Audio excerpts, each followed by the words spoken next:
Hai kamurang, selamat petang dan salam Malaysia Madani kepada semua kita punya follower pada petang ini. Kenapa jadi Ayu nih? Ayu betul, siapa? Dan seperti biasa kami akan bersiaran langsung di TikTok Jabatan Penerangan Negeri Sabah pada jam 2.30 petang dan setiap hari Rabu. Yes, dan saya Sunday dan juga bersama dengan Sharon. Iya. Saya rasa last week kita ada last week kita cuti raya. Cuti Jadi raya. kami tidak bersiaran langsung. Jadi kita sambung lagi pada minggu ini. Bersiaran langsung seperti biasalah. Betul. Selamat Hari Raya guys. Saya baru masuk dan sudah follow. Terima kasih Anis. Iya, terima kasih. Oke, sebenarnya siaran langsung ini di TikTok Jabatan Penerangan sebenarnya kami akan mengongsikan pelbagai maklumat yang berinformasi dan juga program-program yang berlaku di sekitar Sabah dan juga Kota Kinabalu. Yang penting di Sabah lah kami akan kongsikan. Dan juga dari segi berita palsu, info-info mengenai kesehatan, itu pun salah satu juga kan Sharon. Kita akan kongsikan kepada kita punya follower yang sedang tengok kita pada hari ini. Selamat Hari Raya Rosla pula. Mana? Selamat Hari Raya host, dia bilang si Osiwan. Selamat Hari Raya juga. Ada ampau raya kah? Kamu kena bagi kami ampau lah. Ya. Tekan sana, indah main-main saja. Jadi kami mau kongsikan untuk yang pertama yaitu saya boleh kongsikan sudah kan Sharon? Boleh teruskan. Oke, untuk program yang pertama yaitu Larian Majlis Amanat Perdana Perkhidmatan Awam 2025 wilayah Sabah. Negeri Sabah lah. Pada 12 Julai hari Sabtu dan akan berlangsung pada 7 malam di Stadium Hoki Kompleks Sukan Kota Kinabalu, Sabah, dan kategorinya adalah 5 km dan juga 10 km. Jadi kalau mau menyertai ini, kamu orang boleh pergi ke ataupun mengetahui info lanjut mengenai larian ini boleh ke Intan, page Intan. Kamu orang tahu tuh kan Intan tuh, Intan kampus sana. Kamu orang boleh tengok ini info mengenai larian Majlis Amanat Perdana Menteri Perdana Perkhidmatan Awam, maafkan saya, yang akan berlangsung pada Julai. Masih sempat tuh. Masih sempat lagi nih. Oke, seterusnya lagi Sharon. Oke, seterusnya kita ada program pemulihan Karang Taman Tun Mustafa. Jadi kita bantu untuk mencatat rekod dalam Malaysian Books of Record untuk acara penanaman karang yang terbesar. Jadi bila ini adalah 5 hingga 18 Mei next month, lokasi di Kudat, Sabah. Ini terbuka kepada semua sukarelawan yang bersemangat. Berbagai aktiviti darat dan laut akan dibuat nanti dan e-sijil akan disediakan. Jadi kepada yang berminat boleh ke page Rumah Biru Sabah Park untuk mendaftar. Betul. Sini ada komen sini. Kamu orang yang buat video raya tu. Iya, kita lihat tuh Jabatan Penerangan Negeri Sabah ada buat iklan video raya. Sudahkah Anda saksikan? Coba komen. Pergi tengok sana di page Rumah Biru Jabatan Penerangan Sabah, video khas raya daripada Japan Sabah. Betul. Dan juga sini juga Siwan dia tanya, tidak buat challenge di dalam sampul kan? Ada ketupat, ada rendang, semuanya masuk ke sampul, semuanya masuk ke sampul. Saya tidak hafal tu lagu tahu, yang saya tahu dia masuk sampul semua. Oke, seterusnya kami mau kongsi juga mengenai Kita Food Face 2025 tahun ini, yaitu fundraising untuk rumah-rumah anak yatim yang akan berlangsung pada 12 hingga 13 April pada minggu ini, yaitu Sabtu hingga Ahad, di mana di Dewan Kebudayaan Penampang pada jam 9 pagi. Dan difahamkan ada live band performance, ada arm wrestling tournament, singing competition, food and drinks, jualan makanan tradisi, kabut sales, pertandingan best kostum kanak-kanak, dan sudah semestinya ada persembahan istimewa daripada Elika Paunci dan Gretchen. Ya, norong gunung awi. Awas. Betul kah itu lagu dia? Oh, itu Elika. Itu Elika, ya. Kalau Gretchen, Pini rumba anto. Gitu. Oke. Jadi jangan lupa untuk bersama-sama kita datang ke kita Food Face pada tahun ini, ujung minggu ini. Kita lihat tengok komen, dia cakap Japan ada buat majlis raya kah? Itu kami belum tahu lagi, adakah tidak. Nanti kita tunggu ya. Dan juga Nur Ain, hai host, hai juga. Oke, seterusnya Sharon. Oke, seterusnya kita ada Komik Kihoy kembali lagi, temui Mandak Ondu by Oto Mat dan Siti. Majalah berinformasi komik Kihoi mengandungi berbagai topik menarik masyarakat tempatan dan isu-isu semasa dalam negara diceritakan dengan jenaka serta cerita dari 6 sahabat ini. Jadi sentiasa ikuti Jabatan Penerangan Sabah untuk melihat komik Kihoi ini. Betul. Komik Kihoi ini adalah salah satu komik daripada Jabatan Penerangan Negeri Betul. Sabah itu sendiri sebenarnya. Dan juga kami juga mau kongsikan mengenai kursus pendek rendang dan dendeng yang akan berlangsung pada 12 April Sabtu ini. 5 jam kursus yang akan berlangsung pada jam 8.30 pagi sehingga 1 petang di College Community Pinampang di Jalan Ramaya sana.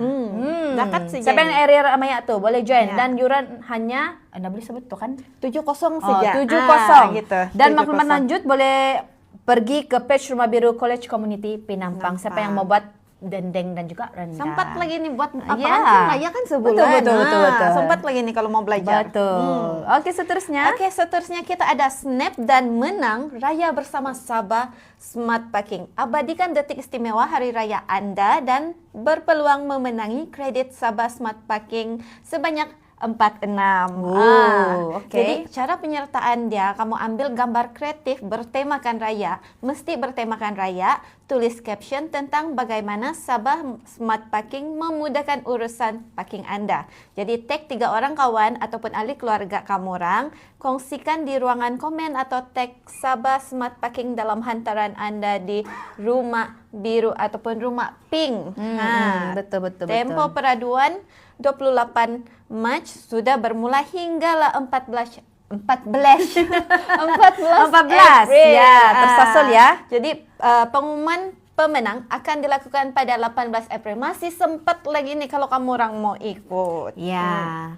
Dan juga kami mengeluarkan mengenai simakan daftar pemilih tambahan perhatian kepada warga negara Malaysia yang berumur 18 tahun dan ke atas pada 1 Februari hingga 28 Februari 2025 di mana pemilih berdaftar yang memohon pertukaran bahagian pilihan raya ataupun pertukaran status pada 1 Februari yang lepas hingga 28 Februari 2025, tarik simakan boleh dibuat sudah pada 21 Mac sehingga 19 April. Jadi mau melakukan kaedah simakan bolehlah ke www.spr.gov.my. Jangan lupa untuk semak daftar pemilih tambahan yang sudah membuat pertukaran bahagian pilihan raya. Iya, betul. Ya. Oke, seterusnya. Kita tengok dulu komen-komen daripada kita punya viewers nih. Siok betul dorang ketawa dia tahu bagi Tarsasul dia bilang.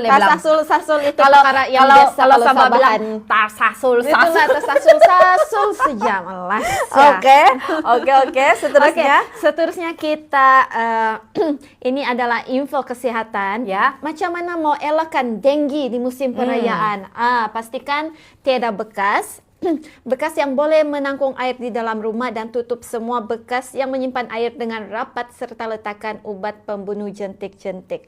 Tutup anggota badan yang terdedah terutamanya apabila berada di luar rumah pada waktu puncak gigitan nyamuk Aedes yaitu pukul 5 pagi hingga 8 pagi dan pukul 5 petang hingga 8 malam. Lepas itu pakai pakaian berwarna cerah dan gunakan penghalau nyamuk. Sebelum memasuki rumah setelah pulang bercuti, lakukan semburan aerosol dia bilang di seluruh bahagian di dalam rumah bagi membunuh nyamuk dewasa yang bersembunyi. Antara tempat yang boleh menakung air, lapik pasu bunga yang terbiar dan palung air hujan. Nah, jadi lepas nih balik sejarah rumah nanti petang nih kalau tidak hujan pergi cek lah. Iya. Pasu bunga Karena kawasan lagi sekeliling. Musim musim hujan. hujan. Nah, jadi sangat Betul. berbahaya. Cek-cek lah. Nah, Betul. kalau Sabah bilang, cek-cek kamu orang punya pasu bunga. Iya, semua ada semua ya di sekeliling. penjuru sana semua itu. Untuk elakkan denggi di musim perayaan. Dan seterusnya kami juga mau mengungsikan mengenai kesehatan juga yaitu gout, di mana sejenis penyakit disebabkan oleh berlebihan asid urik di dalam badan Yang ini kami rujuk daripada laman website Kementerian Kesihatan Malaysia ya, dan kami kongsikan kepada anda yang sedang menonton. Dan asid uriknya adalah bahan tumbuhan berasal dari sejenis protein yang dipanggil purin yang sering dihadapi oleh lelaki dalam lingkungan usia antara 30 hingga 60 tahun. Jadi antara tanda-tanda gout nih, ibu jari kaki menjadi merah, panas, bengkak dan sangat sakit. Serangan pun selalu berlaku secara tiba-tiba, kerap kali semalaman. Dan gout lazimnya menyerang ibu jari kaki dan sakit mungkin berlarutan, berhari-hari atau sekurang-kurangnya 1 hingga 2 minggu untuk reda itu penyakit, maksud saya itu gout kalau tidak dirawat. Dan sendi yang diserang juga menjadi bisa. Jadi kena berhati-hati dari segi ataupun berjaga-jaga. Tidak mengambil secara berlebihan yang akan menyebabkan gout. Betul. Walaupun kita dengar sakit gout nih kan macam kebiasaan betul kita dengar kita punya angkol-angkol, kita punya beliau orang bilang sakit gout saya mungkin terlampau makan tuh udang dia bilang begini, tapi sebenarnya kan kita sangat perlu berhati-hati sebab kalau dalam keadaan yang bahaya sudah gout tuh boleh pecah. Itu yang bahaya tuh. Sebab dia boleh masuk di saluran darah, sanalah darah kita akan terjangkit kuman. So, kalau kamu sakit-sakit, pergi cek terus, pergi jumpa dokter. Lakukan kesehatan, pemeriksaan. Dan seterusnya kita ada kekal sehat di Aidilfitri bagi pesakit diabetes. Jadi hadkan pengambilan makanan dan minuman yang manis dan berlemak. Memang kita pahamlah kan ini bulan raya, tapi kita kena berhati-hati juga, macam bersederhana lah juga kan. Jadi makan dalam saiz hidangan atau kuantiti yang kecil, pilih makanan yang tinggi serat termasuk sayur-sayuran dan ulam-ulaman untuk mengelakkan sembelit. Ada sembelit juga, boleh jadi boleh begitu. jadi juga terlalu makan daging. Macam ada pengalaman. Oke. Pilih kalori seperti makanan yang kandungan garam seperti kerepek, pilih buah-buahan segar sebagai snack ataupun pencuci mulut, minum air kosong berbanding minuman berperisa seperti air berkarbonat ataupun minuman manis. Pastikan ambil ubat seperti yang disarankan oleh dokter. Sentiasa lakukan aktiviti fizikal mengikut kesesuaian dan juga kemampuan. Bukan juga tidak boleh, Benny. Kalau macam ni hari kita makan berlebihan, besok kita kurangkanlah macam tu. Mesti balance. Dan Sharon sudah sharekan mengenai kekal sehat di Aidilfitri, dan juga sekarang saya sharekan juga kepada follower kita, yaitu tip penurunan badan selepas perayaan. Betul. Jadi di mana kita tetapkan corak pemakanan yang seimbang, berhenti sebelum kenyang dan hadkan pengambilan kalori, mesti ambil air yang cukup dan penting untuk keseimbangan tenaga dan berat badan, dan lebihkan pengambilan buah seperti yang Sharon kongsikan tadi. Jauhi makanan segera dan makanan ringan. Dan dapatkan rehat dan tidur yang cukup untuk imbangi penggunaan tenaga, dan jangan lupa untuk melakukan 10.000 langkah sehari. Sini yang orang selalu fail ini. Jadi kita masih semangat. Masih semangat. 10.000 langkah. Jadi karang pola lain di tangga. Tengok keadaan. Tapi ya itu antara tip untuk kekal sehat dan juga penurunan berat badan. Maksud saya berat lah. Selepas kita sudah makan banyak-banyakan, kita detox lah batu. Kita detox kembali untuk mendapatkan berat yang orang bilang normal lah. Yang penting sehat. BMI betul, yang sehat. betul. Oke. Seterusnya kita kongsikan pula kepada apa ini? Kalau yang scam-scam ni kena panggil ini.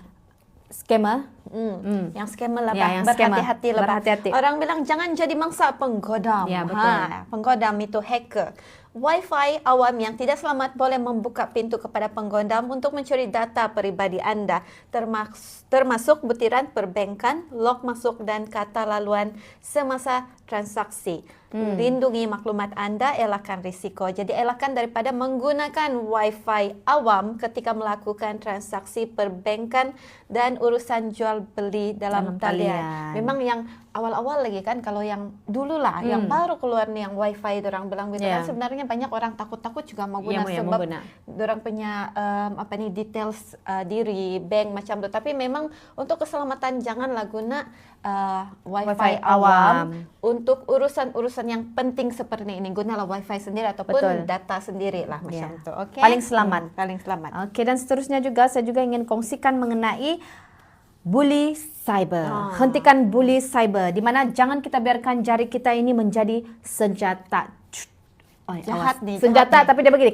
Ya, begini. Dia bukan Macam katam-katam. Betul, katam-katam. Lepas tu, kebencian di ujung jari boleh mencipta luka di hati orang dan hentikan keganasan maya dan jadilah pengguna internet yang bijak serta beretika. Yalah, maklumlah kita ni berada di media, di zaman orang bilang IT yang semua pun di ujung jari dan apa-apa kita lakukan handphone sentiasa di tangan. Jadi kita sentiasa berhati-hati. Jangan biarkan kita punya jari ini jadi senjata. Jadi di mana kita gunakan media sosial secara positif, yaitu berkongsi pendapat, maklumat dan sebagainya secara berhema, dan elakkan bincangkan isu yang sensitif kepada sesetengah rakan anda. Sentiasa berikan harapan bukan kecaman, kerana pergaduhan juga boleh menyebabkan tekanan jiwa. Jadi ini merupakan bully cyber, antara bully cyber. Jadi hentikan bully cyber. Okey, seterusnya. Memenangkan raya kan memang sebulan. Jadi kita periksalah kenderaan kamu orang sebelum memulakan perjalanan. Betul. Sebelum kita mulakan perjalanan jauh, jangan lupa periksa bateri, tali pancuan dan hos jika terdapat rekahan ataupun tanda-tanda lusuh. Periksa tayar sekiranya terdapat kerosakan ataupun orang bilang kalau kita haus sudah bunga. Haus sudah bunga kau. tayar. Itu paling Gitu. penting mau cek tuh. Paling penting. Lepas tu periksa lampu besar, lampu belakang, lampu brek, lampu undur dan isyarat membelok. Ini membelok paling penting. Perlu Nanti ada isyarat. bahaya sebab Betul. kan baru-baru saya nampakkan orang signal. Dia ada tekan signal tapi dia punya lampu rusak. Kan langgar. Bahaya. Jadi mesti cek. cek. Terutamanya sebab kita ni tidak perasan lah sebab lampu tu di belakang. Jadi minta tolong macam kamu punya suami ke istri, tengok dulu di belakang kalau ada signal kiri kanan begitu. Lepas tu jangan lupa periksa pad brake. Dalam keadaan mencengkam, bersihkan penapis udara, pastikan minyak cecar transmisi, steering dan juga brake dalam keadaan sempurna dan pastikan bila pengilap tidak mereka. Bila Kerak. habis cermin mahal. Banyak yang jual murah-murah tuh, pergi kamu orang Macam tukar. pengalaman benih. Tapi ya perlu sentiasa cek kita punya keadaan kereta sebelum memulakan perjalanan. Betul. Sangat penting Sangat untuk penting. keselamatan diri kita dan juga keluarga. Ya kita tengok komen, kita ada Gergabi Hausa, awas dia bilang ya. Betul baik itu. Awas tayar dia. Haus tayar itu kalau Sabahan yang cakap kan. Iya, Haus sudah betul. tayar kau. Gitu. Jadi itu antara info-info dan juga program-program yang kami kongsikan pada hari ini kepada Anda petang ini. Semoga info-info ini akan bermanfaat kepada Anda semua. Dan seperti biasa kami akan berlangsung lagi setiap hari bersiaran Rabu. langsung, Ya, bersiaran langsung. Bersiaran langsung setiap hari Rabu 2.30 petang hanya di TikTok @Japan Sabah. Jadi kita jumpa lagi minggu hadapan. Ya. Mungkin ada sesuatu yang baru kali ya. Ya, Macam betul-betul. Kami dengar-dengar ada jangan sesuatu. dulu bagi Ya, tahu dah orang. boleh. Tunggu, Kamu mesti tunggu. kena tengok untuk Mesti- episode yang seterusnya. Tapi mana nih teknikal kita ini? Ya, karena kasih tinggal kita. Mana Tidak sudah itu? sampai. Ya, tidak sampai kita mau pitekan. Jadi jumpa Anda pada minggu depan lagi pada jam 2.30 dengan episode yang baru dan surprise untuk Anda. Semua. Bye-bye.